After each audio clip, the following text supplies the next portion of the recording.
Hello language learners! Welcome back to Learning English with Atena, your guide to mastering the English language.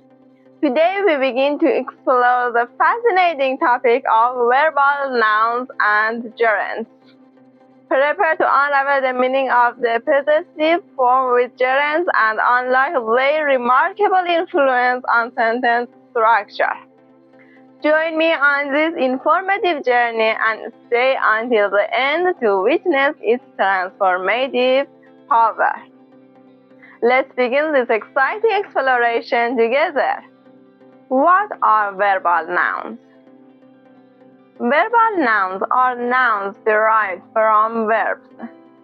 They retain some characteristics of the verbs they come from, but function primarily as nouns. To form verbal nouns, we can add specific suffixes to the base form of a verb. Look at the examples.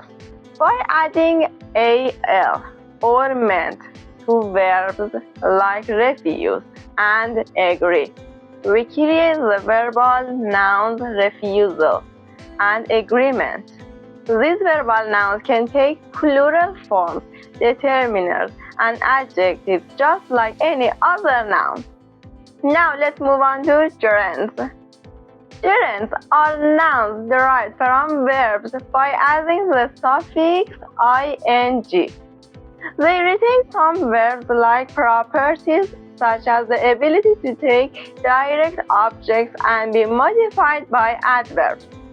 However, unlike regular nouns, gerunds can also take an object complement, which is a noun or adjective that renames or describes the direct object.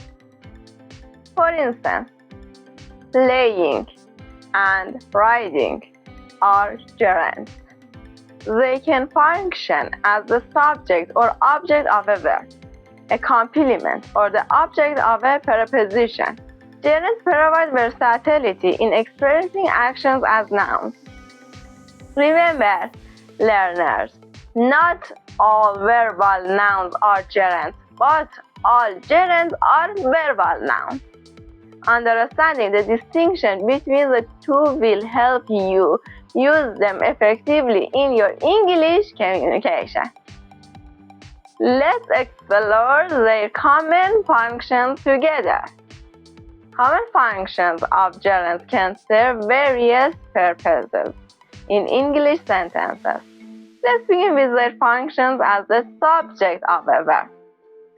For instance, stealing is a crime. Here, stealing is the subject, and as mentioned before, it is a gerund. Similarly, exercising is good for your body. Demonstrate the gerund, exercising in the subject position. Next, gerund can also function as the object of a verb. Take a look at these examples.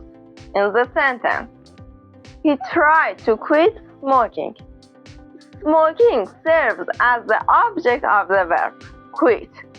Likewise, objects can come after transitive verbs or after prepositions. I love dancing to that song illustrates how dancing acts as the object of the verb life. Moving on, gerunds can also function as the complement of a verb, providing additional information about the subject. Let's see some examples. In the sentence, one of his hobbies is jogging. Jogging acts as the complement, describing one of his hobbies. Similarly, what I like most in the world is dancing. Highlight dancing as a complement, expressing a personal preference. Gerunds also serve as the object of prepositions, adding depth to our sentences. Let's examine some examples. In the sentence, what I like more about swimming is feeling refreshed after a walk. About is the preposition, and swimming acts as its object. Similarly, I'm really looking forward to hiking in the mountains this weekend. Demonstrates how hiking serves as the object of the preposition to.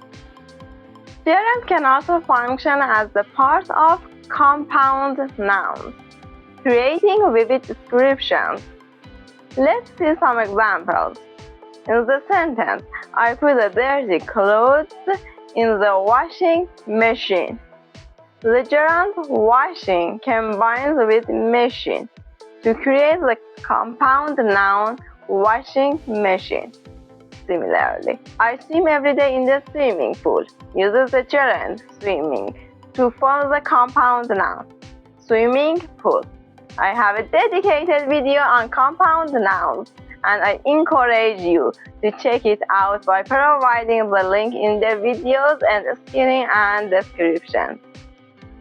A crucial point to remember is that when a noun or a pronoun precedes a gerund, it must be in the possessive form. This ensures correct sentence structure and meaning. For example, we say, please excuse my asking this question, and not please excuse me asking this question. In my next video, we'll delve into the fascinating topic of using gerunds or infinitives. So remember to subscribe to this channel, hit the like button, and share this video with your fellow English enthusiasts to stay updated and ensure you never miss a lesson. Be careful!